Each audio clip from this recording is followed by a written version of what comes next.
Glória a Deus. Saúdo os meus amados irmãos com a santa e a bendita paz do nosso Senhor Jesus Cristo. Aqui quem vos fala é o presbítero Justino Barbosa, canal Cristão em Questão. Glória a Deus. E nessa tarde eu queria trazer algo para que possamos refletir e meditar algo da palavra de Deus. Na Epístola de Paulo aos Romanos, capítulo de número 6, que é o versículo de número versículos 1, 2 e 15, onde Paulo vai dizer da seguinte maneira: que diremos, pois? Permaneceremos no pecado para que a graça seja mais abundante? De modo nenhum. Nós que estamos mortos para o pecado, como viveremos ainda nele? Versículo 15. Pois que pecaremos porque não estamos debaixo da lei, mas debaixo da graça? De modo nenhum. Glória a Deus. Versículos que são muito fortes e poderosos da palavra de Deus. Por que eu escolhi esses 3 versículos? Trazendo para o nosso tempo de hoje. Porque tem se propagado em nosso tempo, em nosso meio, uma falsa graça de Deus. Uma graça barata, uma graça sem graça.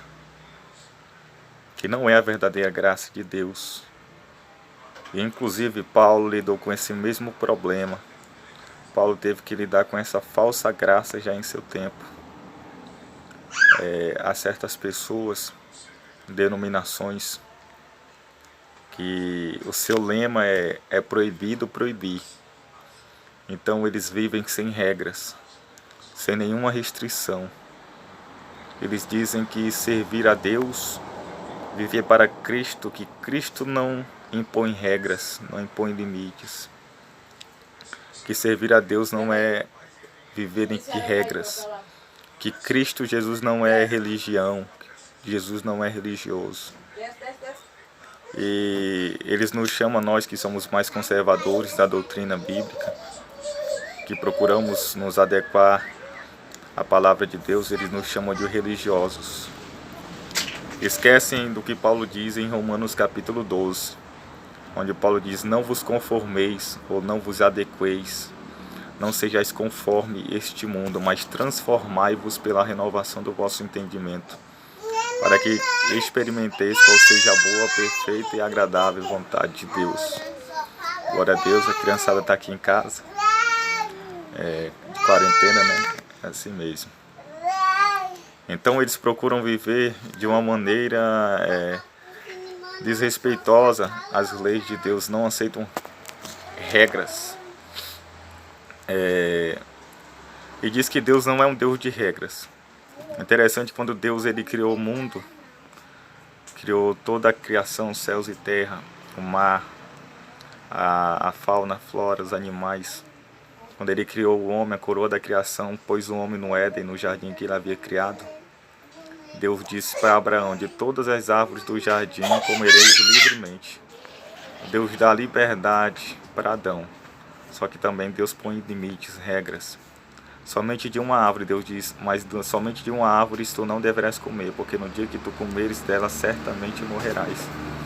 Então a gente já observa que Deus, desde o início, é um Deus que dá liberdade, mas também põe regras, restrições, limites para o nosso livre-arbítrio.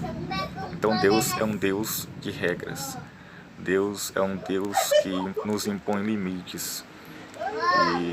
E não é para o nosso mal, e sim para o nosso bem. Quando Deus impôs regras a Adão, não era para o mal, mas era para o bem, para que ele não viesse a comer como ele fez e morresse.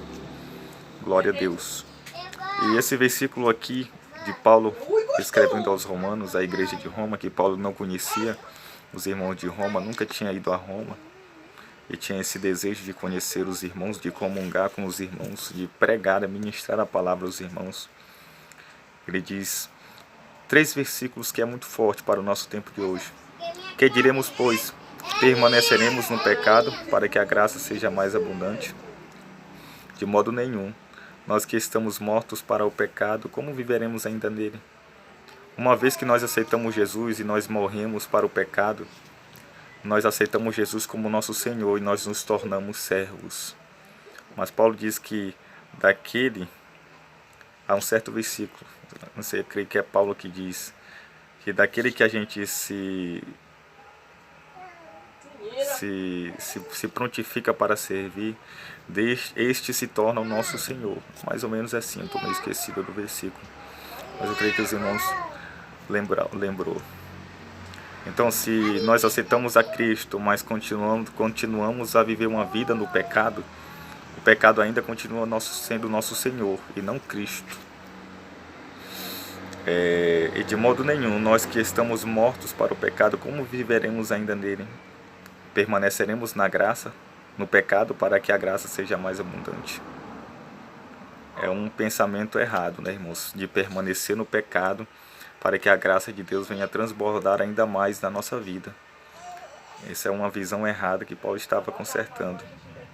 Por quê? Porque Cristo perdoou os nossos pecados anteriormente cometidos, nos perdoou e tem nos trazido para uma nova vida, e nessa nova vida que nós vivemos em Cristo, nós não podemos mais viver debaixo do jugo do pecado, porque senão nós estaremos novamente em condenação, em escravidão.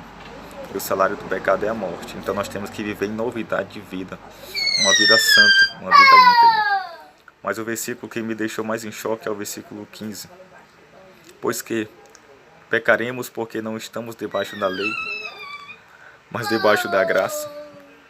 É uma pergunta que Paulo responde: de modo nenhum. Tem pessoas que elas dizem que, como eu já disse, servir a Cristo, Deus não é um Deus de regras, que fica impondo regras, isso e aquilo. Claro, há um limite, há um equilíbrio. A gente também não pode exagerar, não pode chegar a um ponto de se tornar um legalista. Mas Deus, ele é um Deus de princípios. Deus é um Deus que nos chama para viver uma vida santa, diferenciada. Deus é um Deus que quer nos diferenciar. Deus sempre primou pela diferenciação do ímpio e do crente, do mundo e da igreja, de Israel e do Egito. E a palavra de Deus diz que Jesus Cristo continua sendo o mesmo de ontem, ele é hoje e será eternamente. Deus, ele não mudou. Deus, ele ainda prima por essa diferenciação. Então, a diferenciação não começa somente no nosso interior.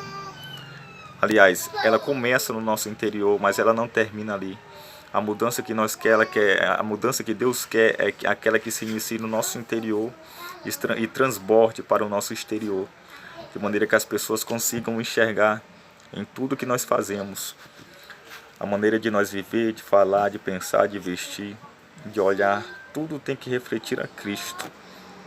Tudo tem que revelar Deus em nós.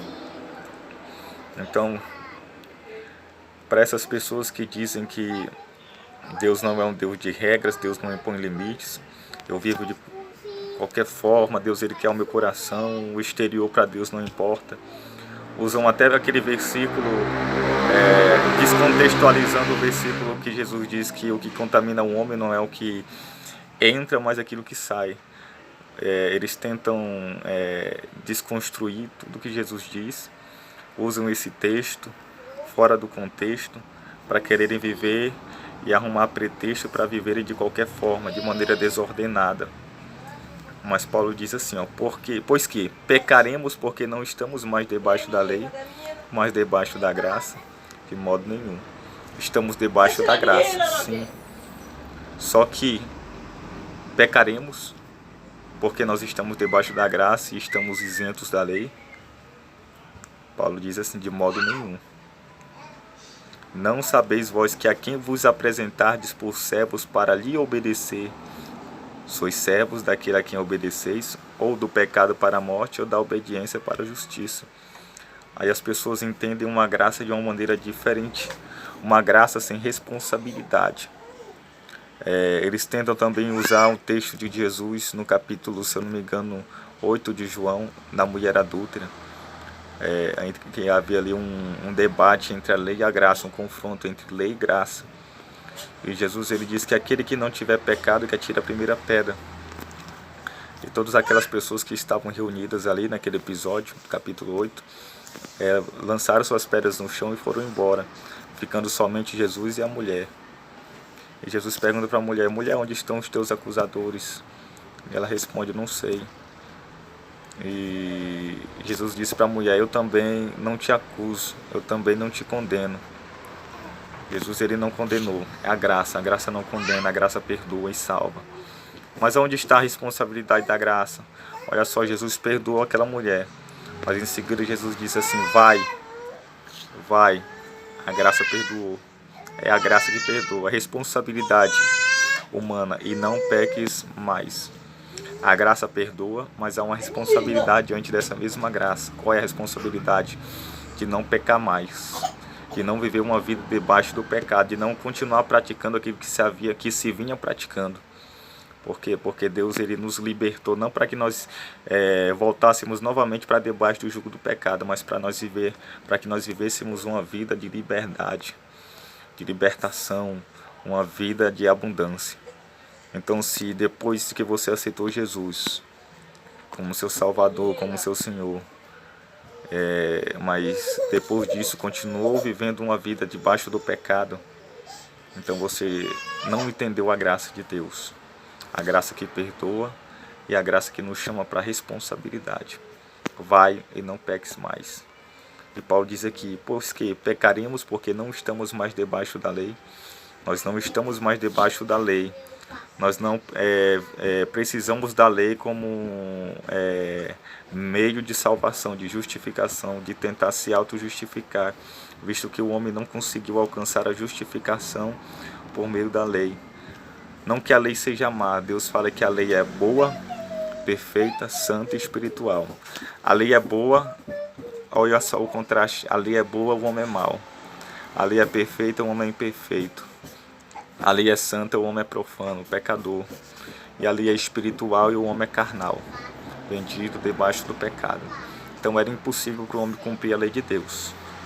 Então nós não estamos mais debaixo da lei no sentido de buscar essa autojustificação por meio da lei. Faça e por meio dela viverás. Nós estamos debaixo da graça. Precisamos não de fazer algo para alcançar a salvação, mas daquilo que Jesus já fez, a obra no Calvário. Mas debaixo da graça, e Paulo responde: de modo nenhum. E aqui no capítulo 3 da mesma epístola aos Romanos, versículo 31, Paulo diz: anulamos, pois, a lei pela fé? De maneira nenhuma, antes estabelecemos a lei. Talvez a gente pense assim: não, a graça, aceitei Jesus, estou debaixo da graça, pela fé, não preciso mais viver debaixo da lei. E olha o que Paulo diz assim: anulamos, pois, a lei pela fé? De maneira nenhuma, antes estabelecemos a lei. Então, a gente não pode anular a lei porque aceitamos a fé, estamos debaixo da graça. Nós estamos ainda debaixo de uma lei, não da lei do Velho Testamento, que não se aplica mais a nós, mas debaixo da lei de Cristo. Cristo é uma lei, tem uma lei. O Espírito Santo que habita dentro de nós, ele tem uma lei. Então nós somos regidos por essa lei, a lei do amor, a lei da santificação, porque a santificação produz a vida eterna. Então, se você tem esse tipo de pensamento e está sendo levado por essas pessoas que têm influenciado uma grande massa, há um provérbio que diz que há caminhos para o homem que parecem ser incertos, mas o seu fim é caminho de morte. Essas pessoas têm se levantado, são falsos mestres, pessoas de grande influência, grande eloquência, até mais do que eu não chego nem perto da eloquência, da carisma que essas pessoas têm, o poder de influência que elas têm, e elas conseguem conduzir uma grande massa nessas suas ideologias que não são bíblicas, não são centradas na palavra de Deus, mas são a maneira dela viver, os seus achismos, ela própria, a sua própria religião. E essas pessoas têm conduzido uma grande massa ao inferno. Nós temos visto aí que cristãos estão apoiando o carnaval gospel. Cristãos então estão envolvidos na política. A nossa posição diante da política não é nos envolvermos, mas Paulo nos diz para orarmos. Essa é a função da igreja diante da política, é orar pelos nossos governadores, aqueles que estão em eminência, que estão governando. A gente vê cristãos que estão apoiando, trazem isso para dentro da igreja, mistura a igreja com política. A gente vê pessoas que estão vivendo de toda forma, de qualquer maneira, se vestem de qualquer maneira, falam de qualquer maneira, pregam um Jesus que não é um Jesus da Bíblia, é outro Jesus, outro evangelho, e tem conduzido uma grande pessoas, mas Deus ele quer que nós abramos os nossos olhos, despertemos do sono, porque já é tempo de despertarmos do sono. Deus ele nos chama para uma vida de santificação, santificação no nosso homem interior e santificação no nosso homem exterior. Todo o nosso ser, espírito, alma e corpo tem que ser conservados irrepreensíveis para o dia do Senhor Jesus. Para você que usa de subterfúgios, que isola textos para dizer que Deus ele não olha para a aparência, não quer a tua aparência, o exterior. Realmente Deus prima pelo nosso interior. Mas o mesmo Jesus ele disse, se nós limparmos o interior do prato, todo o prato será limpo. O copo também, se nós limparmos o interior, o seu exterior também ficará limpo. Então se o teu exterior está sujo, é porque o teu interior está sujo. Assim Jesus diz. Então limpa o copo por dentro, para que por fora também ele venha refletir a limpeza que foi feita por dentro. Abra os seus olhos, para de seguir esse tipo de pessoas, voltem para a Bíblia Sagrada, analisem a Bíblia Sagrada, vivam conforme a Bíblia Sagrada. Não é religiosidade, é porque esses tipos de pessoas eles não têm compromisso com a tua alma, não têm compromisso com a tua salvação. Pregam de qualquer forma, vivem de maneira rebelde, não têm pastores, não têm líderes, não frequentam igreja, vivem de maneiras independentes das igrejas, vivem de maneira desigrejados. Esse tipo de pessoa está tudo fora da Bíblia, fora do contexto da Bíblia. Então procure viver conforme a palavra de Deus, que é santa, infalível, inerrante, poderosa, que liberta, que transforma. Em nome do Senhor Jesus Cristo, que Deus possa nos abençoar. E só concluindo, Deus ele nos chama para uma responsabilidade. A graça de Deus não anula a lei de Deus. A graça de Deus nos chama para uma responsabilidade, para uma vida debaixo de um padrão de princípios que Deus estabelece por meio da sua palavra, para que nós possamos viver e ter vida. Valorize a palavra de Deus. Valorize a palavra de Deus mais do que esses cantores gospels, mais do que esses grandes pregadores famosos, reformodinhas. Fique com a palavra de Deus, porque é a palavra de Deus que conduz à vida eterna. Glória a Deus, que Deus em Cristo possa nos abençoar poderosamente. Amém.